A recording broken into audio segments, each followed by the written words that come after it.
Hello there, good morning, and welcome back to another edition of Front Page with me, Noah Keate. This is a space where every Monday morning from 10 o'clock I take a look at the issues that have defined the last 7 days. Although I was looking at the previous 7 days, I like to sort of go back into history and perhaps look at the past months and years that have led up to the events within the last week. And it's fascinating trying to do that because when I begin planning my show, which I try and do, say, on a Friday and Saturday, I start looking at what are the issues that could be being involved in the news and what could be interesting to talk about. So I end up with a list of sort of 7 or 8 topics that might be worthy of interest and worthy of that discussion. Now that soon turns into a far longer list, 7 or 8, but we actually only get around, say, 3 or 4 topics during that week. So the actual number that we are able to look at is not as many as the 7 or 8 that we might aspire towards exploring. So even though we try it, I don't think we ever fully managed to do it, but we do get a good sort of roundup of the main issues that are covering the week. As well as looking at the previous 7 days, I like to try and look at the next 7 days too and sort of make my predictions about what could be within the news, what could shape the news within the next 7 days. And I had a quick look at some of the front pages, and many of the issues that we were talking about weeks ago are now starting to go back into the headlines. So it shows that we've sort of predicted quite effectively what could be appearing in the news and what are the key issues that are going to affect the world. But yes, as I said earlier, the newspapers are a big part of the show. That's why it's called Front Page. I don't know if you recognise, but in the logo, it's made up of the different titles. So I've got all the different titles in the logo, and we also take a look through the papers. We go from all the tabloids and the broadsheets to see what they're looking at and how they're really covering issues. Because for some of them, some weeks they cover all the same issues. There'll be complete, unanimous verdict across the papers. We'll have all the tabloids and all the broadsheets saying precisely the same thing. I know we had that one week when Boris Johnson made a speech on the Sunday evening. So he made a speech outlining how the UK was going to ease out of lockdown. And then that made it onto all the Monday morning front pages. But we've also had weeks where it hasn't been like that. There hasn't been so much consistency. And I think we've got a bit of a mixture here. So as I say, I'll take a look through the front page and see what they have to say. But we'll also have some cultural recommendations too. I've got a book of the week, a podcast of the week, and a tweeter of the week, someone who I believe deserves your attention on Twitter when you're scrolling through your timeline. And I said earlier, I sent out a tweet saying that I've come to realise that Twitter isn't the best place for conducting political debates, because despite the fact you have a thread option where you can link tweets together, and despite the fact there are 280 characters, I think most issues are far more nuanced and need far more attention and depth than the sort of instantaneous approach on Twitter, which can very easily lead to accusations of bad faith against individuals and lead to more disputes than actually solving issues. I think we need to show sort of greater appreciation for long-form journalism and more sort of in-depth investigative journalism. Now, I'm not saying we do anything like that here, but I'd like to think that on Front Page, because we have that hour, even though the hour goes so quickly, we have a better chance of digging deeper into the issues than might be possible on Twitter. But of course, it is all defined by your comments as well. You might agree with what I have to say, you might be slightly indifferent to the remarks I have to make, or you might completely disagree with any remarks I have to make. If so, I'd love to hear from you. You should be watching this either on the Raw News Facebook or YouTube page, and you just comment down below. The brilliance of StreamYard, which I think 8 episodes into Front Page I'm yet to fully understand. That would allow your comments to pop up, and I'll have a read through them and hopefully have some interaction, some good debate as well that can be conducted in a sort of polite manner, but also decisive and forthright as well, because we wouldn't want to all agree, because otherwise the world would be a very boring place. There's plenty of things to talk about. Of course, I have to have my tea.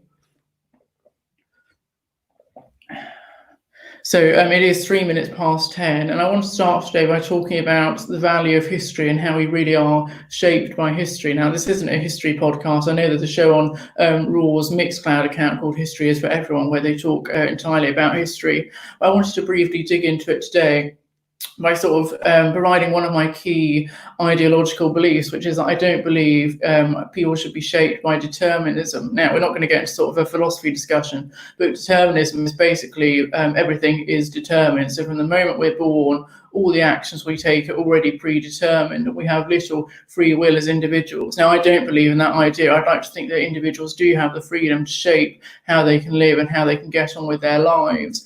But it can't be denied that from the moment we're born, the lives that we lead are shaped by history, whether it's, from the past, the lives our ancestors have led, whether it's our social class, our gender, our ethnicity. All these characteristics sort of shaped how we're able to live our lives and how free we really are. And often it's the struggles of people to try and bring about more equality and reduce the impact of determinism that's led to greater freedom today, because you'll have campaigners like Rosa Parks who refuse to move from her position on the bus. That started the bus boycott in America, one of the key components of the fight for civil rights and the fight for freedom. She was a key part of allowing people to, be more free within America. Now, of course, the situation is far from perfect, but that one act of history clearly had an impact on individuals afterwards, and so it's important that that's understood, and it's important that that issue is looked at. So it's clear that history does have an impact.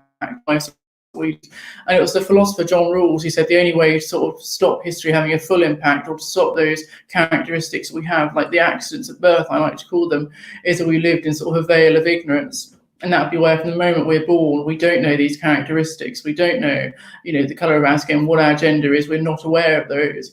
And it's from this sort of lack of knowledge that we wouldn't be aware of whether our position within society, whether we'd be more powerful or less powerful. And so almost by not knowing, we'd ensure that everyone had that ideal of equality of opportunity, that equality before the law, which we should also strive for as an important ideal to work towards. Now, clearly that isn't the case here. So it's clear that we are shaped by history, and that's for much of the discussion in the news over the last week, not least over the discussion of statues, but the continuing debate over Black Lives Matter since the awful killing of George Floyd, 3 weeks ago. And it just shows how much history can be made within 3 weeks from such a short space of time. That killing, which was a catalyst for so much reaction, rightfully so, in condemnation, also in shared solidarity about how we can respond effectively.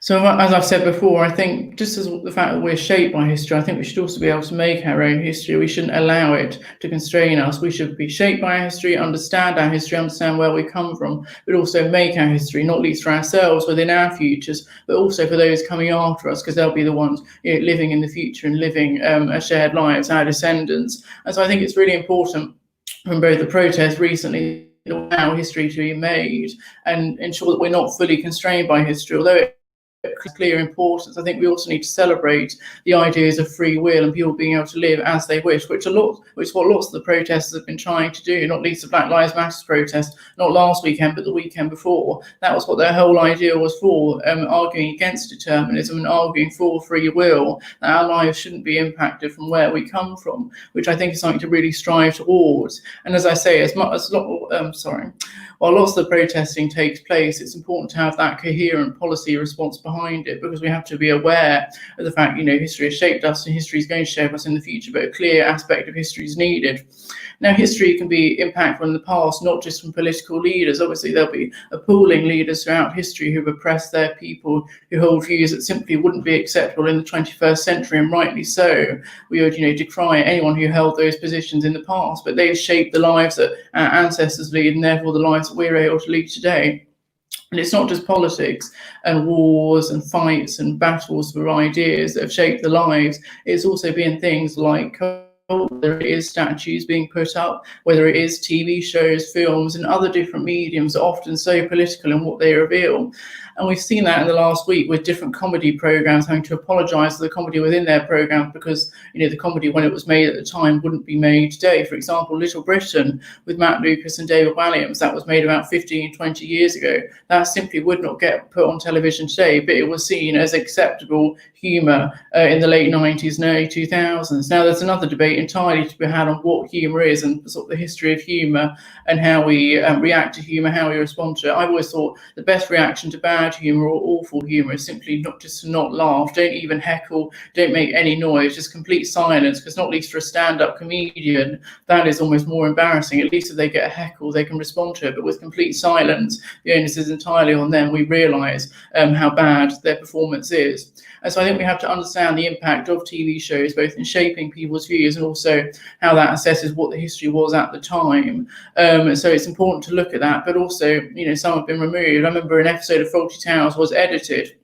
Now, it was believed it was edited because it mentioned the Second World War, but that wasn't the correct at all. That was completely inaccurate. People had said that, but that wasn't actually how the reason why it had been edited and has subsequently been put back on.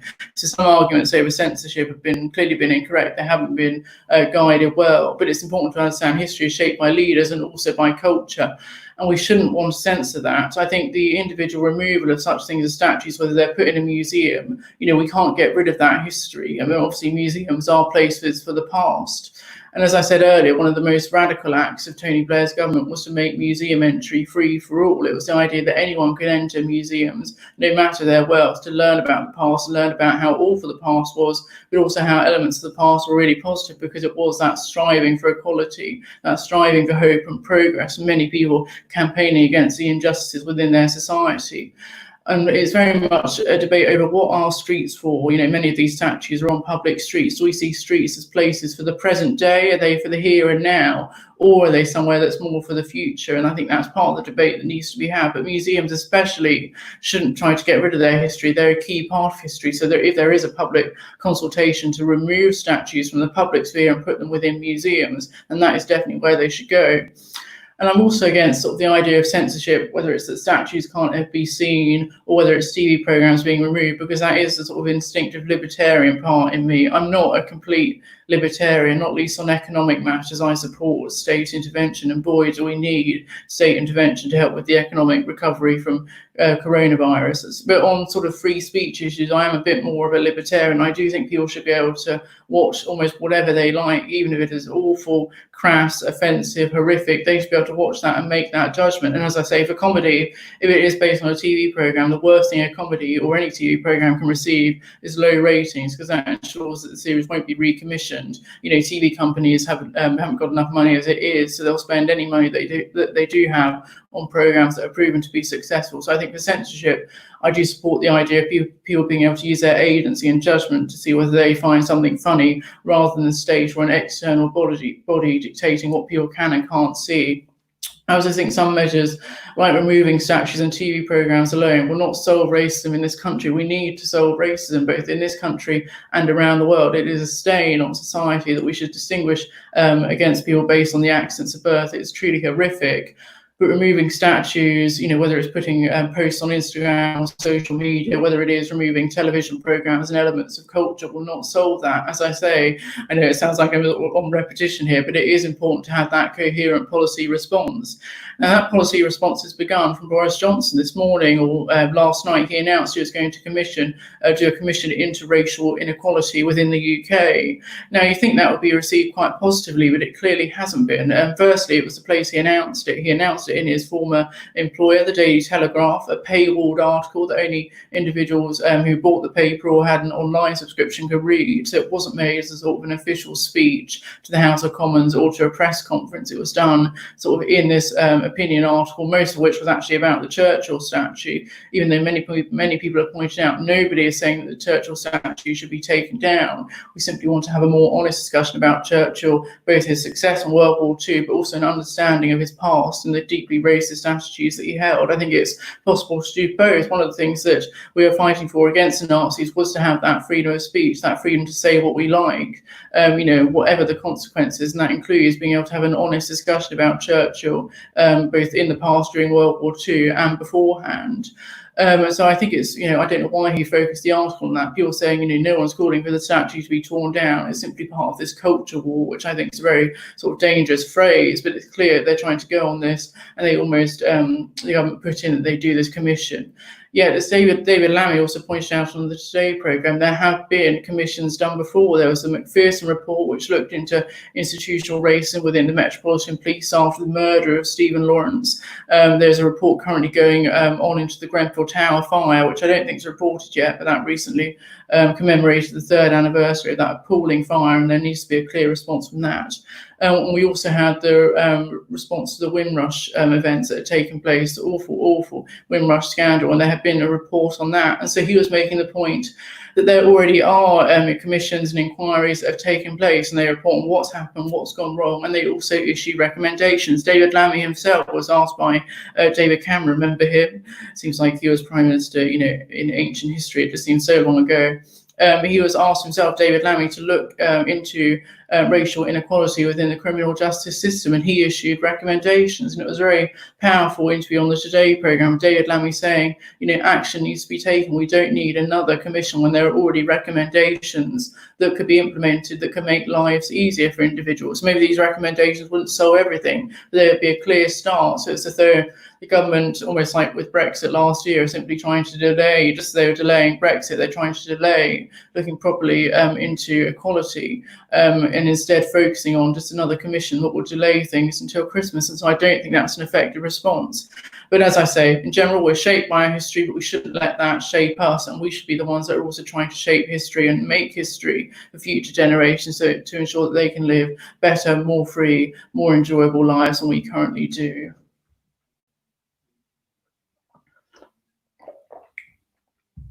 Do comment down below to tell me what you think. You might completely disagree. You might think that everything is based on determinism. We actually have no free will and there's no such thing as free will. And that actually maybe you think statues should come down. They shouldn't even go into a museum. I'd love to hear what you have to think. The CMP movie is a regular viewer both to this programme and I saw other programmes like News on Saturdays commented saying morning. So very good morning to you. We're going to take a look at the first front pages today. Lots and lots of papers to look through. We start with the Metro and we saw the demo hero of the main headline for the Metro, "He Ain't Heavy." Now this refers to an individual called Patrick Hutchinson, a personal trainer and a Black Lives Matter protester who carried an individual, probably a far-right protester from the far-right protest on Saturday, and he carried him when he was injured. And Patrick Hutchinson makes this very powerful point, saying it's not black versus white, it's everyone versus the racist, and that really is how it should be. We saw protests on Saturday and Sunday, and while I defend the right to protest, it was very thuggish, lots of violence against the police. And again, another example of the power of social media in reporting what's happening hour by hour, half an hour by half an hour, and a clear sign that things were not going to plan. You know, why was this protest taking place? They were just trying to cause division. And it was ironic that many people, you know, even doing Nazi salutes right by the Churchill statue, which had been boarded up, and just the sense of irony and sense of horror watching these protests, it really should concern us all. Many, I think, arrests made, police officers injured, so it's clear that, you know, there was much horror from that protest, but also sort of the light within the protest from the personal trainer who carried this far-right protester who had been injured. So that real sense of altruism, even among such division within society. And the Daily Mirror today have also got a picture revealed, the hero of the protesters. And according to them, football is back with football pullouts, if you're into that sort of thing. And stores have a plea as they reopen. And the Daily Mirror are part of this. Their main headline is "Shop for Britain" campaign, with thousands of businesses backing the Mirror campaign. And according to the Daily Mirror, there are 101 brilliant high street deals and with cash queens inside. So their report says stores were united behind the Mirror's Shop for Britain plea and urged the public to spend to save livelihoods. And I'm going to talk about this obviously today as non-essential shops that have begun to reopen. Now in my sort of local shopping complex, it was so strange seeing it shut. You know, the only way where it would be shut like that would be on probably Christmas Day and New Year's Day, but completely shut for many months. It got to the point where you could only go into one or two health stores. All the other ones were deemed non-essential and remained closed, which was extraordinary to see. It was sort of fascinating going, you know, past all the different shops, which all have the same version of a sign saying we're shut for the foreseeable future due to COVID-19, which is just sort of, you know, horrifying to see, but understandable as to why they closed. Now it's like, what happens next? As we saw the daily death toll decrease, you know, to 36, which is of course 36 too many. A real positive sign in the right direction, even with the weekend lag taking place. There is cause for optimism even among such, you know, horror and such upset. Part of this shopping, I think, is that again is something philosophical. I don't see myself as a massive consumerist. I think society should be about more than just consumerism and buying things. It should be about the connections that we have with other individuals and how we relate to other individuals, which go far beyond, you know, much of the tat and pointless things that might be available in a shop. But having said that, I understand that shops, whether, you know, small independent business or large chains, they're the livelihoods to many people that will have worked there for decades. You know, they're how money is raised for the government through VAT, through income tax, through people working there. And boy, does the government need lots of money when it's borrowed so much to help people through the furlough scheme and the help and support it's provided for businesses. So I can understand why the Daily Mirror has got so behind Shopping for Britain, because actually, if you think about it, there was such a big effort to get into lockdown to protect the NHS. But as I said on the Johnny Jenkins show on Friday, the NHS is funded by the government, and the government need money, much of it of which will get VAT and income tax. So it's almost, the onus is almost on us to spend so that the government has more money to ensure that the NHS can be effectively helped and effectively funded in the long term. The Daily Express today saying they're backing NHS and care heroes, Monday the 15th of June headline, saying come fly with us. Apparently you can win one of two thrilling Spitfire flights if you'd like that. And also fascinating to see the Daily Express completely on the other side of the political spectrum to the Daily Mirror, completely different there on the right, the Daily Mirror on the left. But they're saying Boris time to spend for our country. And according to their reports, Boris Johnson wants high street tills to ring the changes as Britain begins its bounce back. The Prime Minister has said, I think people should shop and shop with confidence. And I saw lots and lots of queues this morning, not personally, but looking online, lots of people queuing outside Primark and other stores waiting to go in. It's clear that they are able to shop safely because the very fact that there are queues would suggest that there's, high demand, but also safe shopping. Otherwise, it would be a bit like a Black Friday where everyone could go in and sort of every individual for themselves trying to survive. Without real onus on just that there was almost unanimity front pages for us to go into lockdown and complete agreement on the need for lockdown, even if we were a bit skeptical of it. There seems to be almost that reverse of saying the need for shopping and the need for people to shop if they can. Now, many people won't be able to, while some people may be protected by that furlough scheme and have had 80% of their wages paid for by the government. You'll have had some people that will have lost their jobs, their businesses will have shut down, and the government can't help every business. So it's such a tricky decision for the Treasury deciding who to support, who deserves attention. And that's going to be a sort of real debate that carries on far, far into the future, far beyond this initial bout of coronavirus. Now, I still fear that there could be a second spike. We don't know whether there will be, but we saw in China, in Beijing specifically, there are about 50 to 60 new cases, which has been the highest for about 50 days. A report saying that 50 days there have been no new case of coronavirus in China, and now suddenly there's the start of this maybe rise towards the second peak, which I think really should concern us. We simply don't know what this will mean, and as I say, it's part of scientific understanding to try and help frame a policy response. They cannot decide. At the end of the day, it's the politicians and the civil servants who are the ones that can decide the full policy response, as they should be, because they are the elected individuals. Now, I wanted to talk about something that's not been in the news hugely this week, but I think still deserves lots of attention.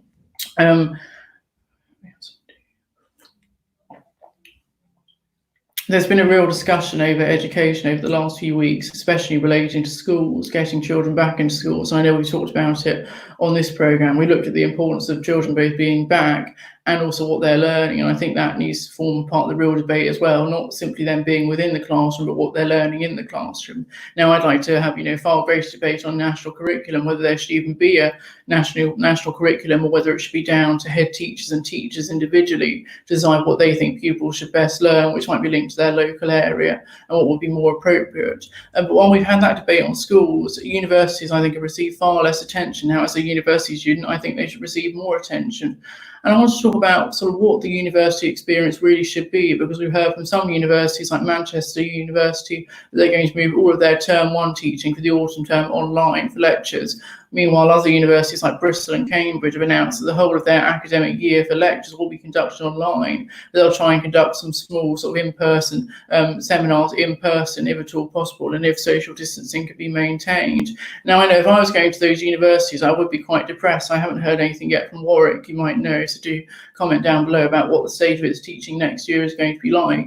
But I would feel a bit depressed because I think part of that university experience is the social aspect. It is about meeting other people. And I think this is deeply important in the academic sense. I know seminars, in-person seminars, that chance to debate and disagree over big ideas in the world is so important. It's also the same in lectures. You might not like being in a room with 400 other people, but that is that sense of energy and all attention being focused on the lecturer delivering and that knowledge that is so important to know.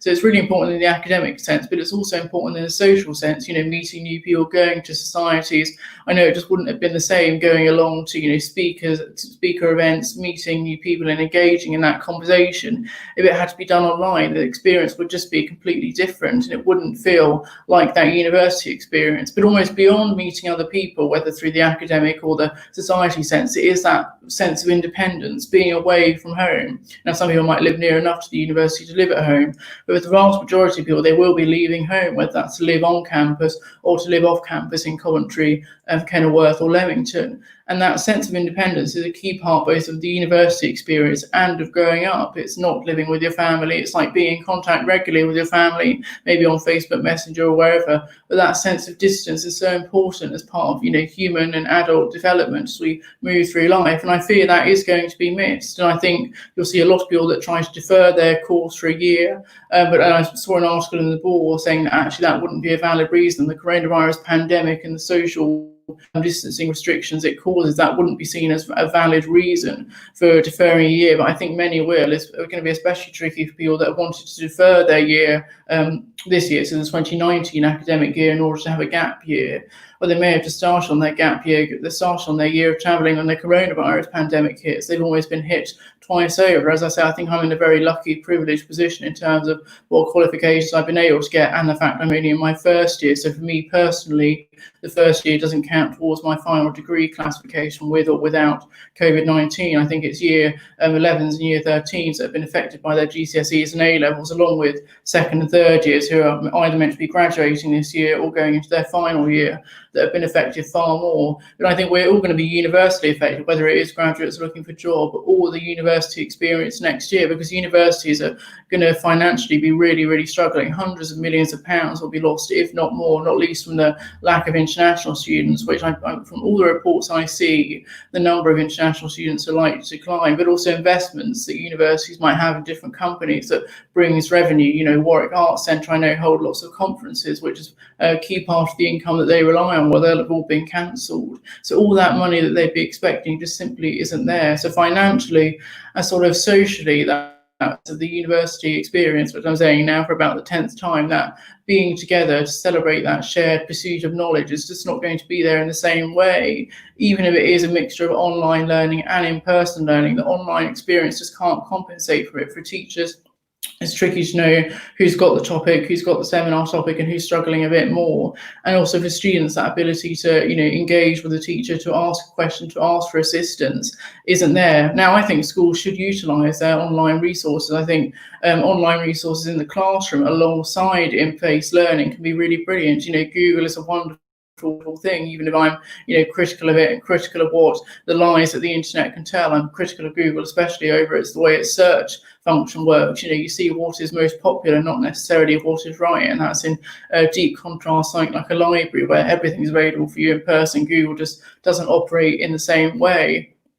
And so I think we have to appreciate what a university can be. And I'd like to think that this can make higher education, if it can lead to a renewal of higher education and celebration of higher education, not least for research by lecturers and students as well, but also that social aspect too, that is so important. And we're going to see the sort of issues of socialisation beyond the university too. I think we are going to almost regard other individuals with slight fear if we see them in person. That 2 metre distancing rule, which is rapidly apparently under review, that will stay as it is in the UK to at least the 4th of July. That 2 metre rule does mean we're going to regard others with suspicion. I think even we try not to think about it, there's always going to be that element of it in our mind, thinking, are they carrying COVID-19? Even with the number of new cases going down, I think we still have that element of paranoia that does exist. Now, clearly with the shopping, I think individuals have been willing to trust the government enough that social distancing will be in place. There probably will be a one-way system. I know I'm planning to go to a bookshop tomorrow and spend many, many hours there. I know if I pick up a book, browse through it and decide not to buy it, or get placed in sort of a quarantine section for 72 hours before it's put back on the shelves. Now, for bookshops especially, that's a key part of their trade. But whether within the university or outside of it, there is going to be that sort of fear and that scepticism about engaging with other people, which I think is a real shame. Because, I support tuition fees. I do believe that individuals that are lucky enough to receive higher education should make a contribution towards that, which they only start doing as adults after they start earning over £20,000. If you go to university, you're likely to earn far more. And I don't think that someone working on the minimum wage should be responsible for funding your entire education. I'm one of the few probably students that will actively defend and support tuition fees, but it's based on receiving an excellent standard of education. I wouldn't be surprised if next year so much of it is done online and you're just not getting that same level of interaction, however good a sort of Zoom or Microsoft Teams call is. I wouldn't be surprised if that does lead to a greater desire for either reducing tuition fees or receiving some money back, which the government has said. I think the universities minister has said that isn't going to happen. But, lots and lots of protests probably will take place, probably not in person, if we do get that second peak. But it's very unclear, whether there will be a second peak, and if it does arrive, when that will be. Because imagine if it arrived in November or December, just as the winter flu is hitting, which already causes another winter crisis in the NHS. We'd be in the middle of autumn term 1, November or December, and that might rapidly have to be brought to an end with the spring term, and then maybe next year's summer term cancelled. So I think, yeah, although I'm more optimistic now that the non-essential shops are reopened, which I personally look forward to visiting very much, I think there is real reason for concern and real reason for worry. And we do need clarity from the government. I want to give them the benefit of the doubt. This is such an uncertain situation that, no government for many, many years ever had to deal with something like this, even though in the Cabinet Office, a pandemic was listed as one of the key threats facing the UK. I want to give the government the benefit of the doubt and support them as much as I can. But they have been dealing with the pandemic for many, many months, and therefore their response to it and the importance of higher education and why it must be defended has to be part of their response. Now it is 10:30 already. Can you believe we're already halfway through the programme? Do comment along. I'd love to hear what you have to think about universities. You might be someone that went to university many years ago and has your own reflections, but you may have been someone that was given a grant by the government to go to university. Can you believe that? You might be someone at university who's going through a similar or different experience, whether you're at Warwick or elsewhere. I'd love to hear from you. Or you might be someone that is looking at going to universities in the future but feels slightly put off, or you may be an individual that didn't go to university. I'd love to hear how you've got on and your experience of how universities should or shouldn't be helped by the government. Frosty TV has commented along saying, hey, hello, very good morning to you, Frosty. Hope you're keeping well. So as I say, it's now 10:31 when I'm doing time texts as frequent as the Today programme do them. But I want to do my book recommendation for this week, and that is Why We Get the Wrong Politicians by Isabel Hartman. And this is an absolutely fantastic book. I read it about, coming up for 2 years ago. I think it was published in 2018. And it is an analysis of why we get the wrong politicians. Now, Isabel Hartman, she's a political journalist of The Spectator magazine. And she begins the book almost in quite an unusual way by defending politicians. It's very easy to be critical of politicians and ministers. I remember once seeing a sort of poll that they are either just above being trusted, probably less, either just more trusted than estate agents or trusted even less than estate agents. But she begins by defending politicians and saying that generally she believes that they're in politics for the right reasons, because they want to make a change and they want to make a difference to people's lives, even if their way of going about making that difference is what they disagree on, because that's what democracy is. But she says, obviously there are bad apples within the political system, just as there are bad apples within any jobs, and people only doing it for themselves rather than that sense of an altruistic sense of duty. But she tries to look at what makes the political system, why it doesn't work, and having been a political journalist for so long, she's someone who's clearly qualified to do that. And she says it all starts before anyone even becomes an MP. If you want to stand to be an MP, she said you have to spend about £11,000 of your own money. Now, clearly, if you're standing for a big party like the Conservative Party, the Labour Party, or the Liberal Democrats, a lot of the funding will come from them. But you as an individual will still have to fork out a huge amount of money. You might have to quit your job and volunteer for 2 years just to try and get a seat. So that clearly puts financial pressures on. And it might even be somewhere that you don't win. So it's all that money potentially for nothing. And as she said in an interview, it's almost the most expensive job interview you'll ever have to go through in the world. And this is even before you get into Parliament. And so she looks at the problems both facing MPs and the issues facing Parliament, and particularly over legislation. Now, this might sound quite inaccessible. You might think legislation is dull and boring, but actually these are the laws which shape how we can and can't live. One of the things that slightly irritates me was that not enough scrutiny went into the coronavirus Act, which imposed all these civil restrictions on our movements. Now, as I say, I reluctantly supported lockdown, but I still believe there should have been more of a debate and more of a discussion over how the government were going to limit our civil liberties. So I think legislation, they should all have some sort of interest in legislation and the laws that shape our lives. And so she takes a look at how legislation is passed, and she says that MPs, lead very busy lives. They're involved with lots of casework, which actually means there almost isn't enough time to scrutinise every single piece of legislation. So when they're voting through the division lobbies, so of course, with socially distanced voting, that's slightly changed, but that's another story. And this was obviously written before COVID-19. And it says with voting, often MPs will simply receive a text message from their whip telling them how to vote. They might not even know the bill they're voting on. They'll simply be told whether to go into the aye lobby, saying they support the bill or amendment, or the no lobby, which is if they oppose it. And this is the same when actually bills are being scrutinised when they're in the committee stage of a bill. So a bill goes through different readings, and when it's in the committee reading, it means that bill that might potentially become law is meant to be scrutinised line by line. Often within those committee readings, you'll get a majority of seats are allocated for the government. So even if there is a path to try and have greater scrutiny towards a bill or add some amendments, individuals might simply go along with their whips and vote, vote according to how the whips tell them, and let the legislation pass through unamended. So that clearly can lead to flawed, bad legislation, and it ends up with MPs only realising that that legislation is flawed when they have constituents coming to them. For example, universal credit, a system which I in principle support to make our welfare system more simplified and easier to understand. So while I support it in principle, the rollout of it has clearly been an absolute disaster. That 5-week wait to try and get benefits has not worked at all, and there needs to be far greater attention put towards that, which of course, like all other issues, COVID-19 has sat out of that. But she puts it how legislation needs to be thought through more thoroughly before it becomes law, and inevitably when things go wrong, people do decide to blame the politicians. And she also says that actually being an MP can be a really tough job. It's a big impact on an individual's mental health. Apparently the parliamentary authorities have set up a psychiatric service for MPs that are struggling with it. And I think we particularly saw that over Brexit, where the divides were so huge. And there was a real conflict with what an individual believed as an MP, what their party believed, how the country had voted and how their constituency had voted. So where normally direct democracy is not involved with the political system, when it was, it added a whole new layer of dimensions. Normally an MP only has to consider what they believe compared to what their party believes. But when you add in the electorate to such a specific issue, it does make it harder. Now, as I say, controversial opinion, I still support the idea of holding a referendum. I think David Cameron was right in principle to hold that referendum in 2016, but just the decision was right and everything else completely went wrong after that.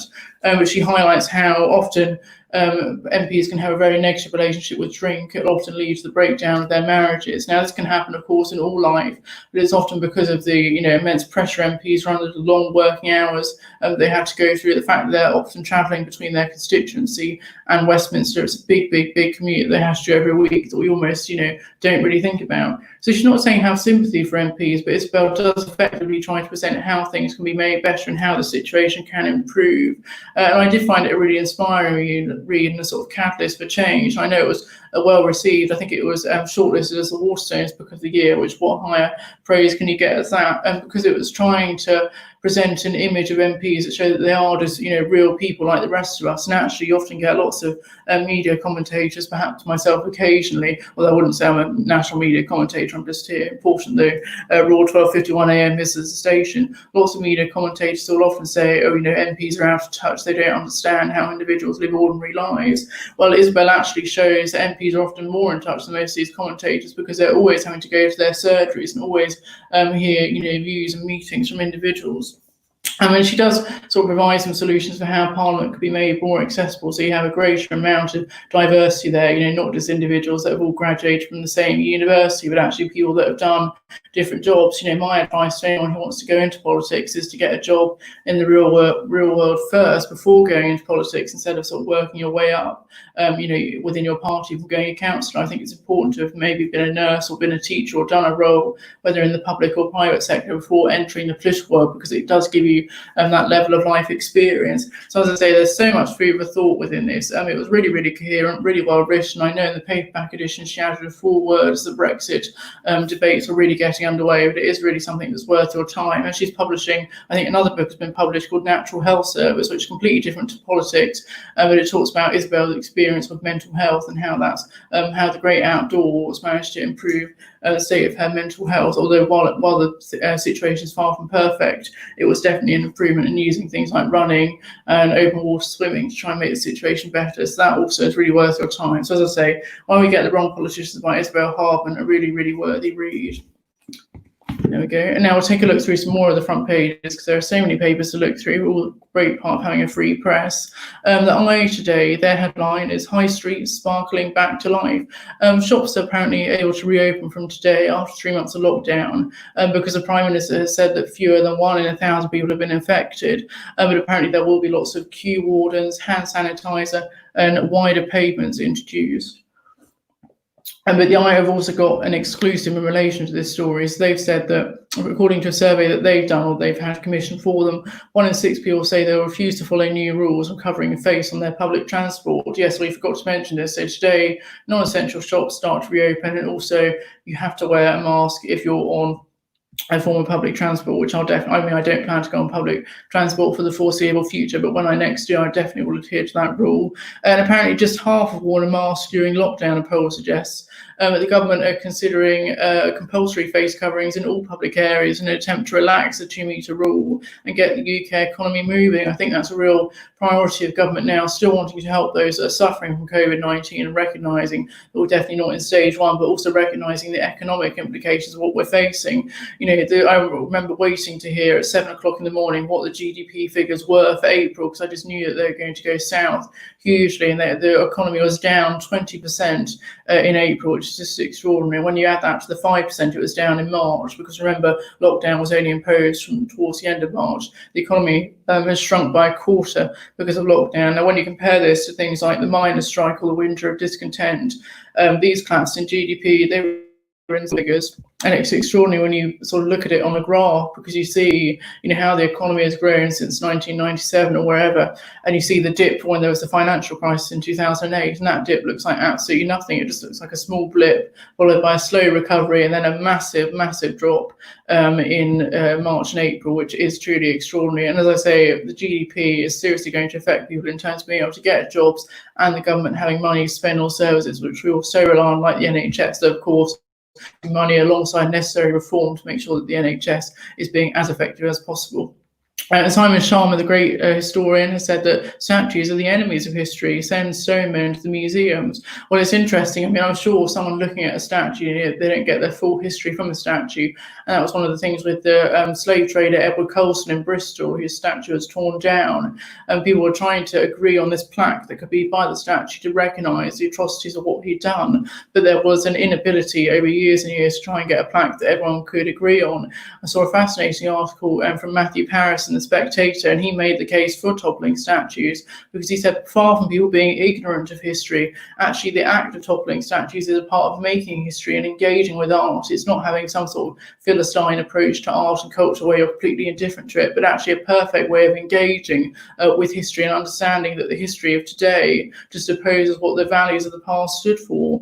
And then also an article from Ray Davis, who I don't know who that is, someone about being a lifeguard, and apparently ducks have been growing from a Waitrose box of eggs, which is really lovely. It's sort of headline I'd expect on the Daily Star rather than the Eye, but there we are. Have to find pages to fill somewhere. The Daily Star today, that wasn't a coincidence. Apparently football's coming home, apparently. And the main article on the Daily Star, Manic Monday, based off that brilliant song, saying there'll be a bargain bonanza. And according to the Star, Brits are set to splash the cash in a multi-billion-pound spending spree today as shops reopen following an easing of virus lockdown rules. So the Daily Star's thought for the day is time to shop. It's a slightly different to the thought for the day that you get on Radio 4, but good effort.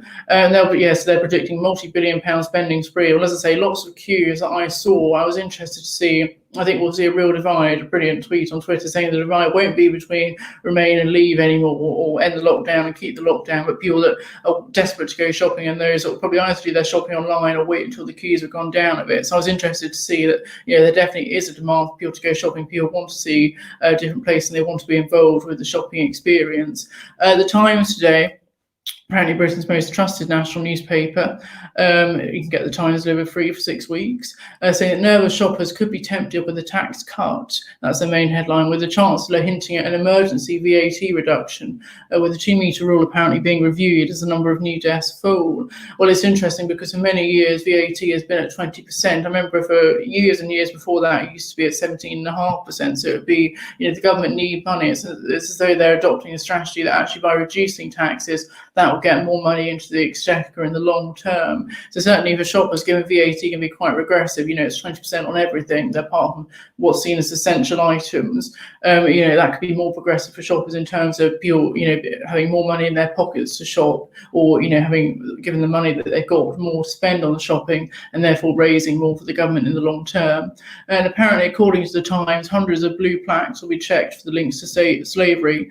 They'll be reviewed for their problematic connotations as the spotlight of anti-racism campaigners winds from statues to other memorials. Well, as I say, we need to very much look at statues in these other places in their context and understand how they were a part of history, and whether there is that sort of public consultation either to keep them in place or to remove them and decide that they would be best placed in a local museum for understanding that sense of history. So as I say, it is coming up to 9:45 already. Of course, not to 9:45, 9:45. Don't want to give an incorrect time check. That'd be a nightmare. It's like on the radio when you tune in and there's a different presenter to usual at the time you'd be listening, and you think, what's gone wrong? Have I overslept? No, coming up to 9:45. That's definitely the correct time if you're watching this live.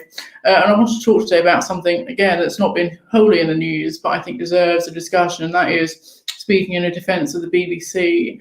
Now, the BBC receives a lot of criticism, rightly so. It's funded by the licence fee. We're all expected to pay £154. I think it's rising to £157 if we want to watch live television or watch programmes on catch-up on the iPlayer. And so because it's seen as our state broadcaster, even though the state itself isn't involved in it, it receives far more traction and attention than an organisation like, say, ITV or Sky. And there have been many, campaigns over the years that the BBC has been seen as far too left-wing, right-wing, biased towards Remain, biased towards Leave, and whether it has an institutional bias that feeds through all its news programming as well as, other entertainment programmes that it does. Now, I genuinely don't believe it does. I think it does cover most issues quite well. I don't think it covered itself in glory throughout the last election campaign. I don't believe that was the best campaign it's ever run. But I think generally the BBC is something that we should look at in a positive manner. However, there have been calls to defund the BBC, to end the licence fee, of people wanting to replace the BBC with a sort of subscription service or have more advertising in, and end the idea of people having to pay that compulsory licence fee every year, which, there is the threat of imprisonment if someone refuses to pay the fine that you get as a result of not paying the licence fee in the first place.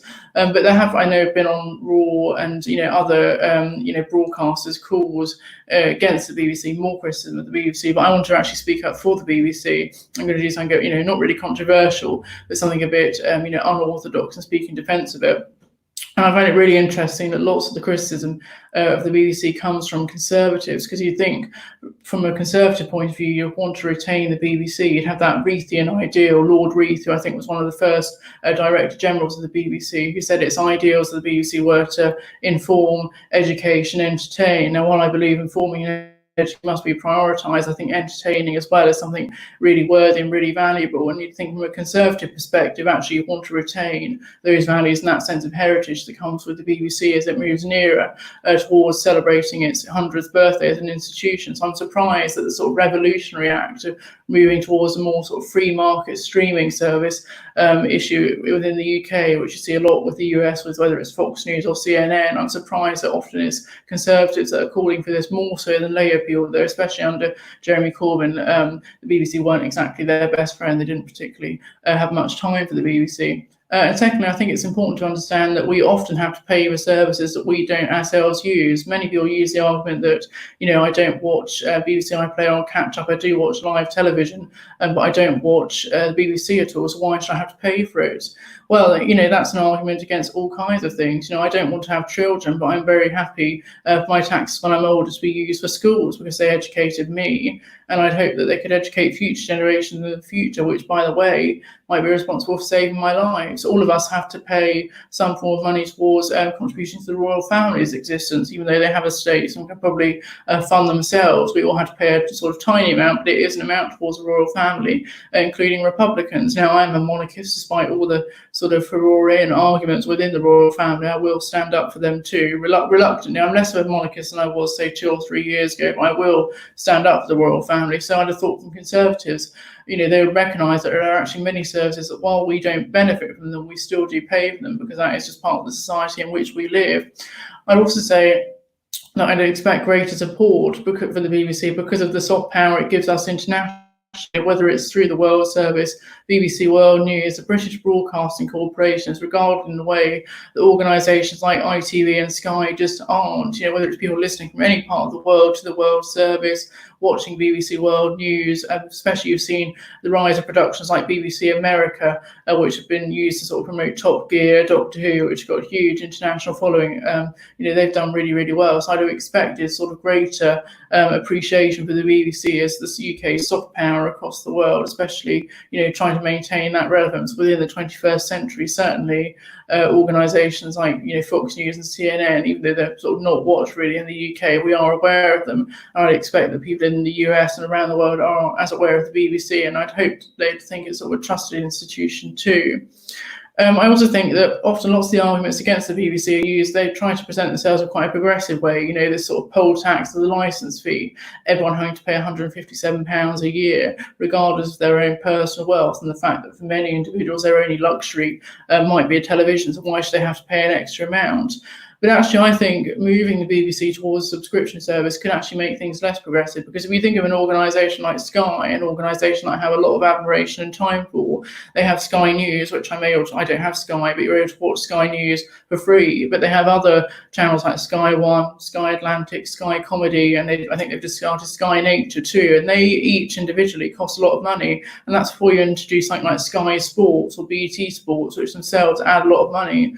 So I feel if you move the BBC towards a subscription service basis, you'd have people paying for an organisation, on the basis of each individual category. So you pay for BBC Comedy £9 a month, then you pay for BBC Sport £9 a month, BBC Drama. And so actually, instead of it getting it all together as one lump sum, which we currently get under the licence fee, the sense of individual categories, because no doubt there'd be campaigns for a subscription service saying, why should I have to pay for comedy? I never want to watch comedy. So by actually, introducing it down to the individual categories, it could make it harder for people to access, and then, far less progressive within the world.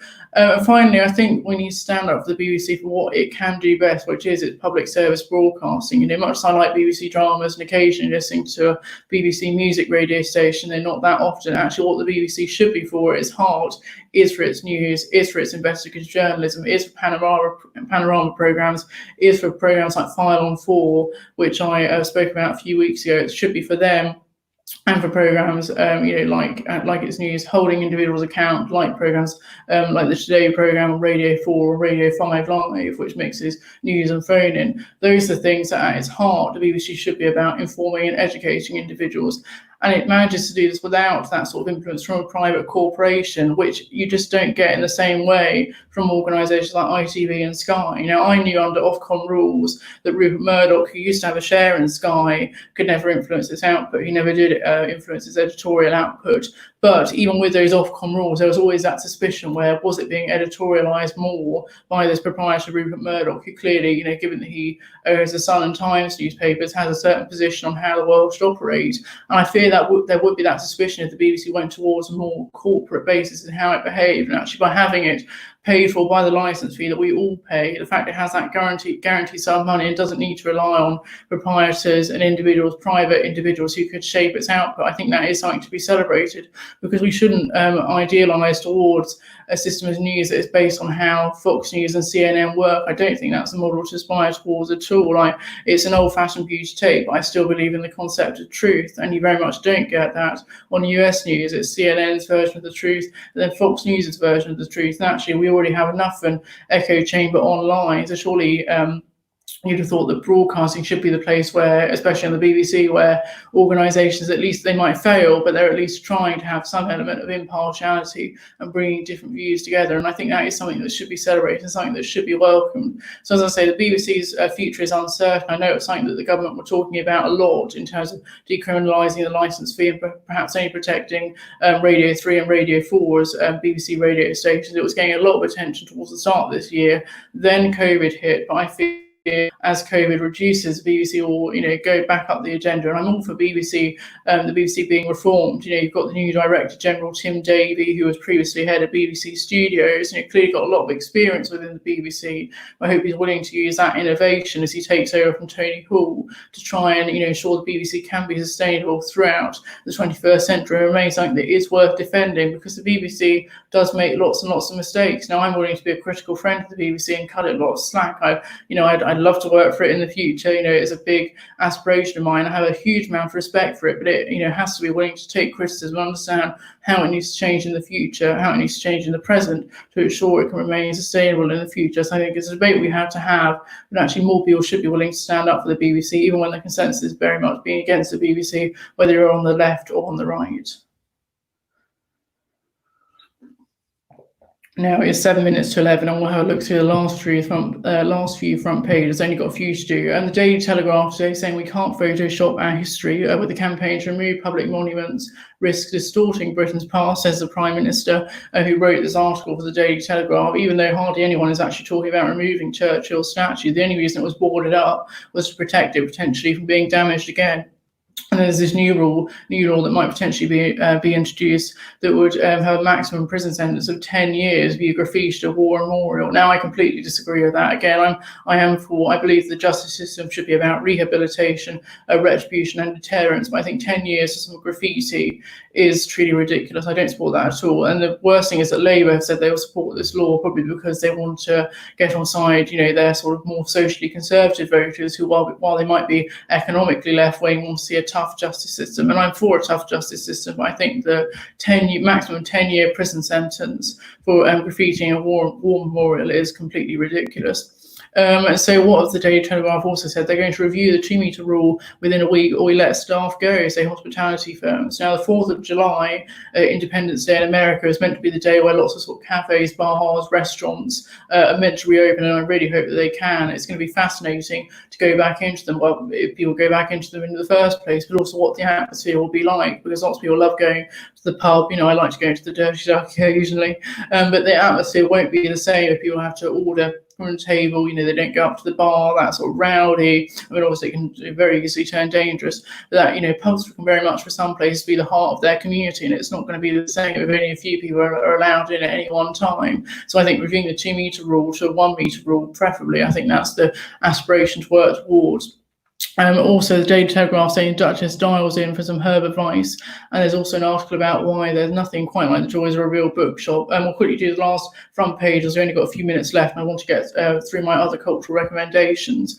The Guardian also saying Grenfell Tower, grief and anger 3 years on, rightly so, and with Angela Davis saying that as long as the violence of racism exists, no one is safe. And the main headline in the Guardian today: don't lift lockdown until contact tracing works. The WHO, the World Health Organization, have told Boris Johnson something that clearly needs attention.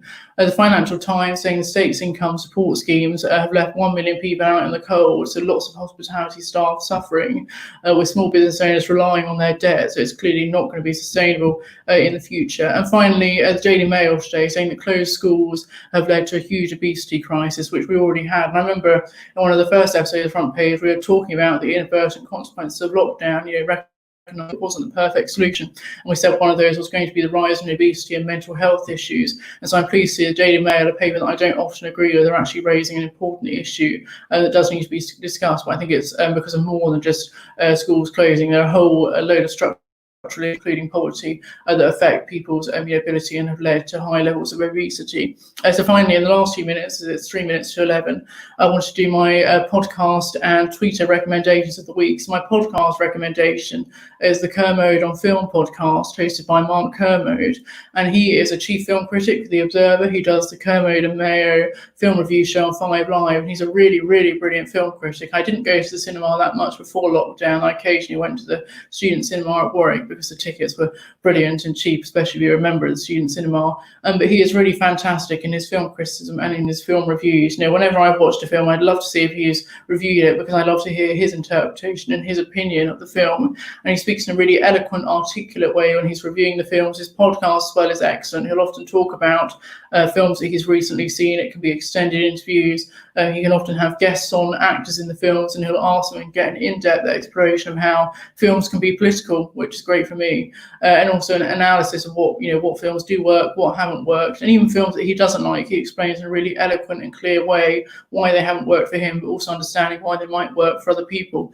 And he recognises often that film criticism is entirely subjective. It's someone's own personal opinion.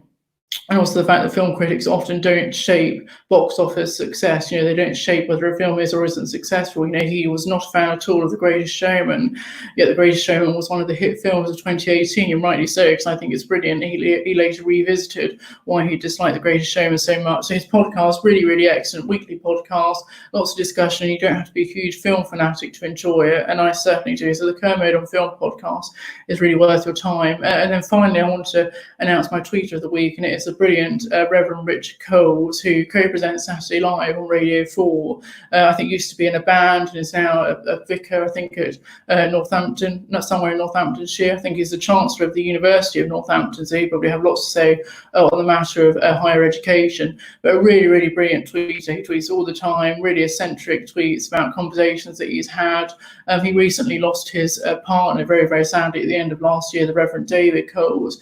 And it was, in such a moment of sadness, it was brilliant to see the outpouring of grief and shared respect across the Twitter community, across the political divide that people had for Richard in this hard time. And it's been brilliant watching him tweet, because they often always bring a smile to my face. And he's, a really, really good egg. So the Reverend Richard Coles and the Kermode on Film podcast, and Why We Get the Wrong Politicians by Isabel Hartman, my cultural recommendations for this week. Thank you so much for tuning in. It's been wonderful to have your company. We've talked about a lot. We managed to get through quite a few podcasts. I think just about managed to get through all the front pages, and there are lots and lots of articles we could have reviewed, but with main headlines, the most important thing. And who knows what will happen in the next 7 days when we next meet. So there are so many great shows coming up, both on Mixcloud for the podcast, and also lots and lots of live streams for you to enjoy, including the Insight this afternoon with Enoch, our brilliant head of news, and the Alternative View tomorrow with Cam, who will be interviewing someone from talking about theatres, which is so important. The arts industry has been utterly decimated by COVID. So Cam will be talking to someone about theatres and why they have to be saved. So lots and lots to look forward to this week. But as I say, I'll be back with you next Monday morning from 10 o'clock, when who knows what we'll talk about. But until then, thank you for tuning in. Stay well, stay safe, and remember, front page, in or out of lockdown, is the place to be. Take care now.